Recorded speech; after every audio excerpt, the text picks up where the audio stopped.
दोस्तों, मेरा नाम है दीपक और आज की क्लास में हम करने वाले हैं अपने एक्सेल का फार्मूला टैब हम ऑलरेडी 3 क्लास से करते हुए आए हैं। आज की क्लास में मैं आप लोगों को क्या क्या बताने वाला हूं तो आप मेरे स्क्रीन पे देख सकते हैं। आप मेरे शीट पे देख लीजिए, शीट 1 शीट 2। आज मैं ये सारे फॉर्मूले करवाने वाला हूं, टेक्स्ट और रैप्ट कोड है ना, कैर, exact value, weeknum, weekdays, workday, INTL। तो ये सारे के सारे मैं आप लोगों को करवाने वाला हूँ। तो चलिए स्टार्ट करते हैं। सबसे पहले टेक्स्ट पे बात करते हैं। टेक्स्ट होता क्या है? ठीक है, टेक्स्ट फंक्शन क्या करता है? ये जो टेक्स्ट फंक्शन है, ठीक है, इस पे हमने क्या कर दिया है, मैंने इसको डिलीट कर दिया। ठीक है, आपने यहाँ पे एक डेट लिखना है। मैं डेट नॉर्मली मैंने क्या किया, कंट्रोल के साथ सेमीकोलन प्रेस करके मैंने यहाँ पे डेट लिख लिया। अगर आपको नहीं पता सेमीकोलन कहाँ है तो मैं आपको बता दूं, लेफ्ट जो की है एल की के राइट साइड में जो बटन है वो सेमीकोलन का है। आप ऐसे करके आप आज का डेट लेके आ सकते हैं। आज जो डेट जिस दिन मैं रिकॉर्डिंग कर रहा हूँ वो है 2 तारीख की 11वां महीना 2022 चल रहा है। ठीक है, लेकिन अगर मुझे जानना है कि आज का दिन कौन सा है तो मैं टेक्स्ट का फॉर्मूले का यूज़ कर सकता हूँ। इसके लिए मैं क्या करूँगा, ठीक है, देखो जी, इसके लिए मैं करूँगा ये कि लिखूँगा इक्वल टू टेक्स्ट, ठीक है, ओपन ब्रैकेट, और मैं किसी भी डेट को यहाँ पे मैं सेलेक्ट कर लूँगा, ठीक है, कॉमा, और यहाँ पे डबल कॉमा के साथ मैं प्रेस करूँगा डी और डबल कॉमा से फिर इसको बंद करूँगा, ठीक है, ब्रैकेट क्लोज कर दूँगा और एंटर कर दूँगा। तो देखो जी, ये आ रहा है सेकेंड डे। आज दिन कौन सा है, आज तारीख कौन सा है, ठीक है, जिस दिन मैं रिकॉर्ड करूँ आज 2 तारीख है, तो यहाँ पे 2 आ गया। अगर यही जो डी है, ठीक है, अगर मैं इस डी पे 3 बार डी को लिख दूँ और उसके बाद एंटर करूँ तो देखिए ये क्या आ रहा है, वैड, मतलब आज कौन सा दिन है, या भी दिन बता रहा है 3 बार डी लिखने पे। ठीक है, अगर वही मैं 4 बार दिन लिख दूँ यहाँ पे, मतलब 4 टाइम मैंने डी लिखा है और एंटर कर दूँ तो देखो ये पूरा वेडनेसडे आ रहा है कि आज का जो दिन है वो वेडनेसडे है। ठीक है, तो हम ऐसे कर सकते हैं। ठीक है, उसके बाद हम यहाँ पे माइनस का साइन लगा देंगे, उसके बाद हम लिखेंगे MM और एंटर करेंगे। तो देखो ये कौन सा मंथ चल रहा है, 11वां मंथ चल रहा है, तो यहाँ पे 11 आ गया है। अगर मैं यहाँ पे MM 3 बार लिखूँ, ठीक है, एंटर करूँ तो यहाँ पे बात आ जाएगी कि कौन सा मंथ चल रहा है। NOV से क्या होता है, नवंबर। ठीक है, अगर 4 टाइम में M लिख दूँ फिर एंटर करूँ तो देखो जी पूरा का पूरा नवंबर आ रहा है कि हाँ वेडनेसडे है और ये नवंबर है।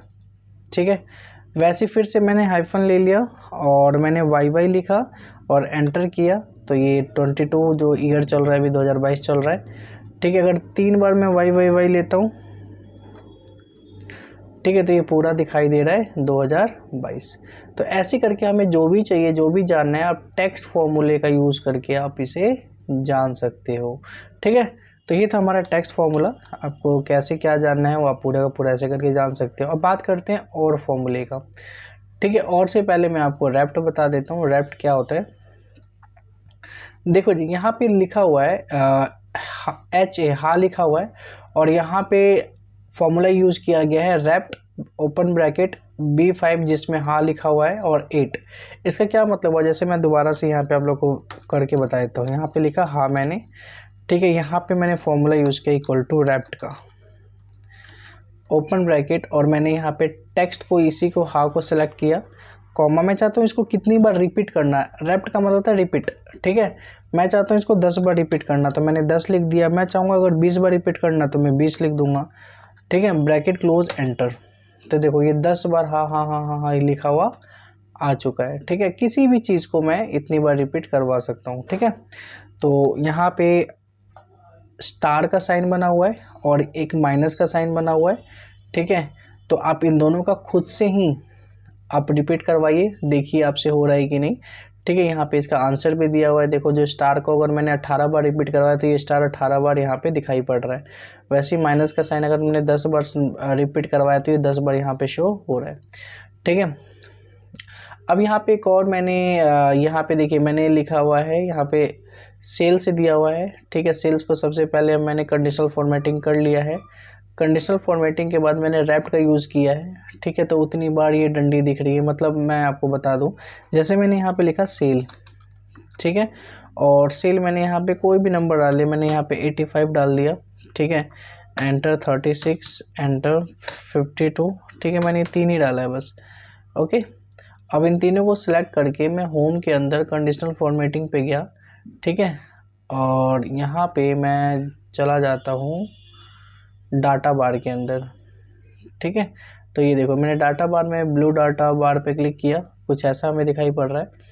ठीक है, अब इसके अगले वाले सेल पे रहते हुए मैं क्या करूँगा, इक्वल टू रेप्ट का यूज़ करूँगा।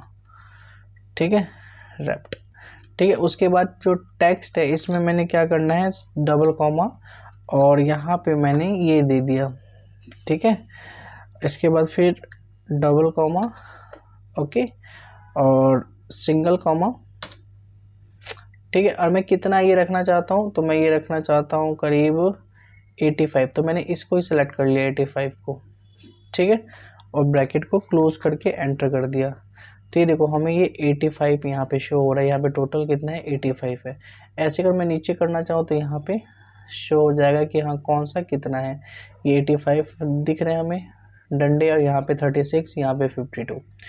तो ऐसे करके भी मैं ये कर सकता हूँ। तो ये था रैप्ट का। आप किसी भी चीज़ को रिपीट करवा सकते हो। होप सो आपको समझ आया होगा। अब यहाँ पे बात करते हैं OR, और का क्या यूज़ होता है। जैसे मैंने लिखा यहाँ पे एप्पल, यहाँ लिखा मैंने बनाना। ठीक है, अब यहाँ पे अगर मैं और का यूज़ करूँ तो मैंने लिखूँगा इक्वल टू और। ठीक है, और मैंने इस पर क्लिक करके मैंने इक्वल टू डबल कॉमा मैंने लिखा ये एप्पल है। ठीक है, डबल कॉमा फिर सिंगल कॉमा, फिर मैंने क्या किया, इसी पे सेलेक्ट किया। ठीक है, और इक्वल टू। ठीक है यार, ये क्या है, ये बनाना है, डबल कॉमा फिर ब्रैकेट क्लोज कर दिया। ठीक है, एंटर। तो ये बताएगा ट्रू। ठीक है, ये क्या बता रहा है, ट्रू, क्योंकि मैंने C5 ये एप्पल ही था और C6 ये क्या था, बनाना था। अगर मैं बनाना की जगह इसको लिख देता हूँ मैं गुआवा। ठीक है, अगर मैंने यहाँ पे गुआवा लिख दिया और एंटर किया, अब देखो क्या बताएगा ये, अभी भी ट्रू बता रहा है, जबकि तो मैंने सेकंड तो गलत लिखा है। मैंने C5 तो एप्पल ठीक है, लेकिन G6 जो है वो बनाना मैंने की जगह मैंने गुआवा लिख दिया, फिर भी ये ट्रू बता रहा है। रीज़न ये है कि ये इसीलिए बता रहा है क्योंकि मैंने और फार्मूला यूज़ किया है।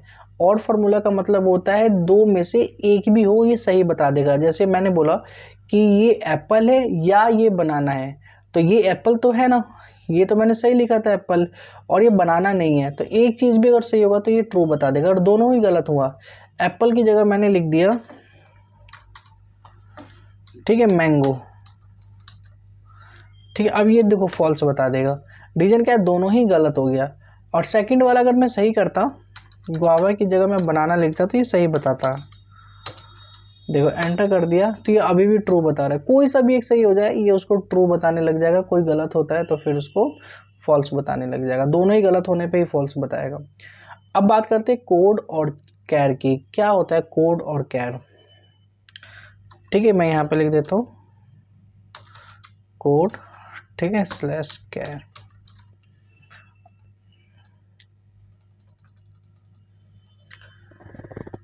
देखो मैंने यहाँ पे लिखा A B C D, ठीक है, और यहाँ पे लिखा मैंने 1 2 3 4। ठीक है, अब मैंने लिखा इक्वल टू कोड, और इस टेक्स्ट को A को सेलेक्ट कर लिया। ठीक है, और ब्रैकेट क्लोज किया और एंटर किया। तो देखो एक तरह से इसको मैं इधर कर देता हूँ। देखो एक तरह से हमें क्या बता रहा है कि जो A है वो 65 नंबर है।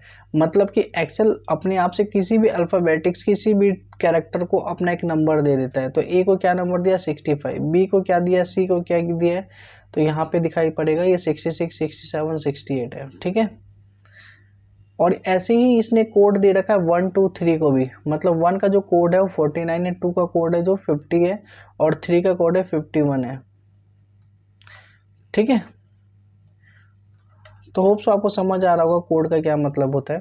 ठीक है, और कैर का यूज़ करके हम नॉर्मल, देखो जैसे मैंने लिखा इक्वल टू ठीक, किसी भी नंबर पे क्लिक किया, ठीक है, ब्रैकेट क्लोज किया मैंने, ओके किया, तो ये बता रहा है कैर का यूज़ क्या होता है, जो भी कोडिंग में लिखा होता है ना उसको नॉर्मल टेक्स्ट में या नॉर्मल उसी में करने का काम करता है। ठीक है, तो ये 65 से दोबारा क्या बना दिया, ए बना दिया। ठीक है, तो ऐसे करके हम देख सकते हैं जितने भी ABCDEFG कोई भी नंबर हो उनका कितना क्या कोड है, कोड निकाल सकते हैं। और क्या कह रही है, एक तरह से कोड है और ये कैर है। ठीक है, तो मैंने एक कोड जो भी ये लिखा हुआ था ये है हमारे पास डाटा। ठीक है, तो मैं बता दूं यहाँ पे अगर कुछ भी लिखा होता है, ठीक है, यहाँ पे मैंने लिखा दीपक। ठीक है, इसका कोड देखता हूँ क्या आता है यहाँ पे। तो यहाँ पे इसने 68 डाला। ठीक है, मैंने दीपक लिखा था, अगर मैं डी भी लिखता हूँ बस तब भी ये 68, मतलब कि जितना भी बड़ा मैं वर्ड लिख लूँ ये बस पहला लेटर को ही ये इसका कोड देगा। ठीक है, ओके।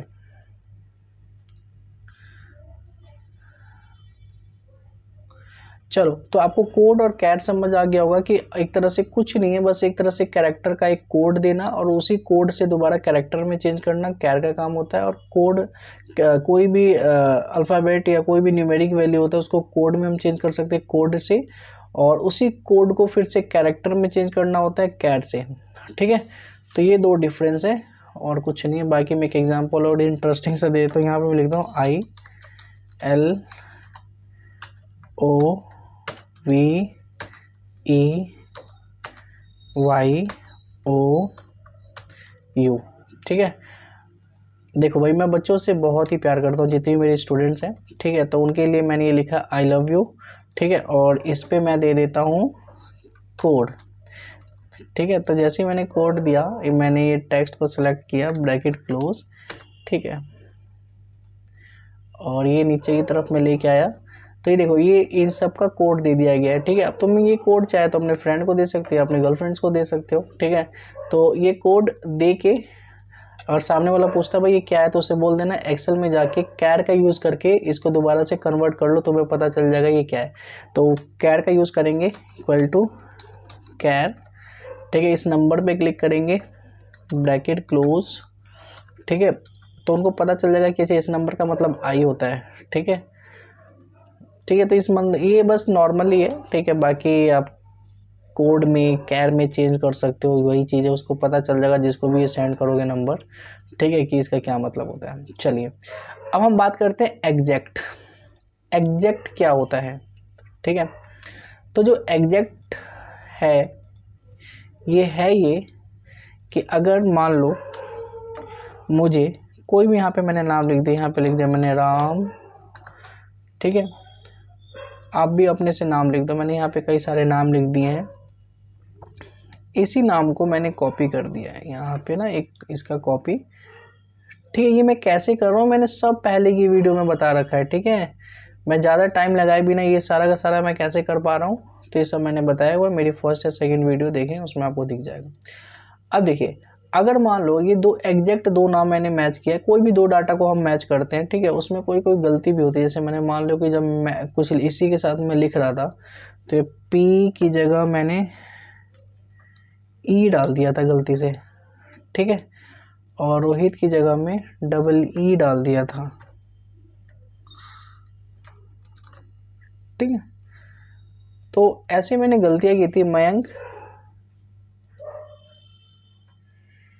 ए डाल दिया था मयंक में। ठीक है, तो अब हम एग्जैक्ट से ये देख सकते हैं कि दो डाटा जो हमारे पास है वो दो डाटा सेम है कि नहीं। इसके लिए मैं क्या करूँगा, एग्जैक्ट का यूज़ करूँगा, इक्वल टू एग्जैक्ट। ठीक है, और यहाँ पे मैं देखूंगा टेक्स्ट 1 टेक्स्ट 2, तो मैं इसको सिलेक्ट करूँगा टेक्स्ट 1 को, और टेक्स्ट 2 को मैं इसको सिलेक्ट कर लूँगा, ब्रैकेट क्लोज, एंटर। तो ये बता रहा है ट्रू। अब मैं इसको डॉट सिलेक्शन से लेके जाऊंगा तो मुझे पता है कि दो चीज़ें, एक तो ये और एक ये। ठीक है, इसके अलावा ये भी है। ठीक है, तीन चीज़ें फॉल्स है। रीज़न क्या है, क्योंकि यहाँ पे दोनों मैच नहीं हो रही हैं। जब दो डाटा को हम मैच करते हैं और वो मैच हो जाती है तो एग्जैक्ट फॉर्मूला उसको ट्रू बता देता है। अगर वही मैच नहीं होती है तो एग्जैक्ट फॉर्मूला जो होता है उसे फॉल्स बताता है। ठीक है, तो आपको समझ आया होगा कि इसका क्या मतलब हुआ। अब बात करते हैं वैल्यू। वैल्यू क्या होता है कि हम किसी भी डेट को, किसी भी चीज़ को हम वैल्यू में चेंज कर सकते हैं। ठीक है, जैसे मैंने यहाँ पे डेट आज ही का लिखता हूँ, मैं कंट्रोल के साथ सेमीकोलन दबा के आज का मेरा डेट है। ठीक है, अब यहाँ पे मैंने लिखा वैल्यू, तो मैंने यहाँ पे डाला इक्वल टू वैल्यू और इसको मैंने डेट को सिलेक्ट किया, ब्रैकेट क्लोज और एंटर किया। तो देखो इसका एक वैल्यू निकल के आ गया कि हाँ इसका क्या वैल्यू है, समझ में आ गया। अब अगर इस वैल्यू से दोबारा डेट में ही चेंज करना हो, ठीक है, तो मैं क्या कर सकता हूँ, इसी पे रहते हुए मैं यहाँ पे जाऊँगा। ठीक है, मतलब ये जो डॉट साइड में लेफ्ट साइड में छोटे सा ये देख रहे होंगे आप। ठीक है, किसी भी ऑप्शन के इस कॉर्नर वाले पे चले जाओगे बॉक्स पे। ठीक है, और यहाँ पे डेट पे जाना है और यहाँ पे कोई भी डेट सेलेक्ट करके ओके कर देना है। तो आपको पता चल जाएगा कि कौन सा डेट मैंने यहाँ पे लिखा था, कौन सा जो नंबर था वो कौन से डेट का था। ठीक है, मैंने यहाँ पे अपना नाम लिखा, यहाँ पे लिखा इक्वल टू वैल्यू। ठीक है, और टेक्स्ट को मैंने सेलेक्ट किया अपने नाम को, ब्रैकेट क्लोज एंटर। ठीक है, तो यहाँ पे हमें ये देखने को मिल रहा है कि टेक्स्ट के साथ काम नहीं करता है, ये किसके साथ, डेट के साथ काम करता है। ठीक है, तो आपको भी डेट के साथ ही करना है। चलो, तो वैल्यू समझ में आ गया होगा। वैल्यू क्या है, वैल्यू एक तरह से हम किसी भी डेट को एक वैल्यू में, एक नंबर में दे सकते हैं। ठीक है, और उस नंबर से दोबारा से अगर हम डेट में चेंज करना है तो वो भी हम आसानी से कर सकते हैं। ठीक है, अब बात करते हैं वीक नम, वीक डे। ठीक है, वीक नम क्या होता है, देखो जी, वीक नम होता ये है कि इसमें ये बताया जाता है कि भाई अभी जो है ये कौन सा वीक चल रहा है। ठीक है, जैसे कि मैंने यहाँ पे 9 जैन 2022 लिखा। ठीक है, या फिर मैं यहाँ पे 1 लिखता हूँ, 1 जैन 2022। तो एक इस साल जो पहली तारीख है 1 जनवरी, ठीक है, वो दिन कौन सा वीक चल रहा था। तो देखो जी इक्वल टू, ठीक है, हम क्या करेंगे, वीक नम, इसको सेलेक्ट करेंगे। ठीक है, ब्रैकेट क्लोज करेंगे और एंटर कर देंगे। देखो, तो हम देख रहे हैं जनवरी 2022 का, आप इस पे ध्यान दीजिए। अभी इसको मत देखिए, इसको मत देखिए, इसको साइड में ही कर देता हूँ मैं।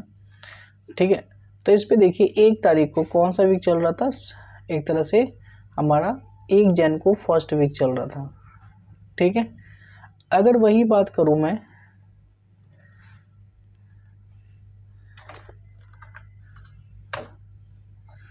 ठीक है, 10 जैन को कौन सा वीक चल रहा था, तो 3rd वीक चल रहा था। ठीक है, तो वीक नाम का यूज़ करके यही डेट को सिलेक्ट करना है नॉर्मली और एंटर करना है, तो हमें पता चल जाएगा कि 10 तारीख हमारी कहाँ दिखाई दे रही है, ये दे रही है। ठीक है, तो ये कौन सा वीक है, 3rd वीक है, क्योंकि पहला वीक तो ख़त्म हो गया था, दूसरा वीक ये रहा और ये 3rd वीक आ गया 10 तारीख को। ठीक है, 10 तारीख को मंडे पड़ रहा है। ठीक है, तो ये आप देख सकते हैं। मैं आज का अगर डेट की बात करूँ, कंट्रोल के साथ मैं सेमीकोलन दबा के और यहाँ पे ये कौन सा वीक चल रहा है, ये 1 जनवरी से लेता है, तो मैं इक्वल टू वीक नम कर दूंगा। ठीक है, और आज के डेट पे सेलेक्ट करके ब्रैकेट क्लोज और एंटर कर दूंगा। तो आज का डेट जो है वो 45th डेट है। ठीक है, तो 45वां आज के, मतलब अभी का 45वां वीक चल रहा है इस टाइम पे। मैं एक चीज़ बता दूं, जब हम ये लेते हैं, सेलेक्ट करते हैं डेट को, फिर कॉमा अगर लगा देते हैं, तो यहाँ पे बोला गया है कि वीक नम, यहाँ पे लिखा है संडे मंडे, मतलब किसको छोड़ना है। ठीक है, इसको हटा देगा। जैसे संडे को एक तरह से यहाँ पे ये, मतलब सिंपल सा लैंग्वेज में मैं ये बोलूँ कि संडे को, संडे से स्टार्ट करेगा ये वीक, यहाँ पे मंडे को करेगा। ठीक है, तो यही सब चीज़ें हैं। अगर 14 पे करेंगे तो ये थर्सडे से कर देगा, तो नॉर्मली हम संडे से ही करवाएंगे, क्योंकि हमें पता है कि हम स्टार्ट ही करते हैं संडे मंडे ट्यूसडे वेडनेसडे, है ना, तो संडे पे ही रहने दो। ठीक है, बात वही आएगा, एंटर कर दोगे तो ये 45th वीक आ जाएगा। ठीक है, तो ये था हमारा वीक नाम। और बाकी जो है weekday, workday INTL, इसके अलावा भी और भी है, एंड है, ये मैं नेक्स्ट क्लास में बताऊंगा। आज की क्लास में इतना ही, वीक नाम तक। ठीक है, बाकी हम बात करते हैं नेक्स्ट क्लास में बाकी का। ठीक है, ओके, तब तक के लिए टाटा बाय बाय, फिर मिलते हैं हम लोग बहुत जल्द।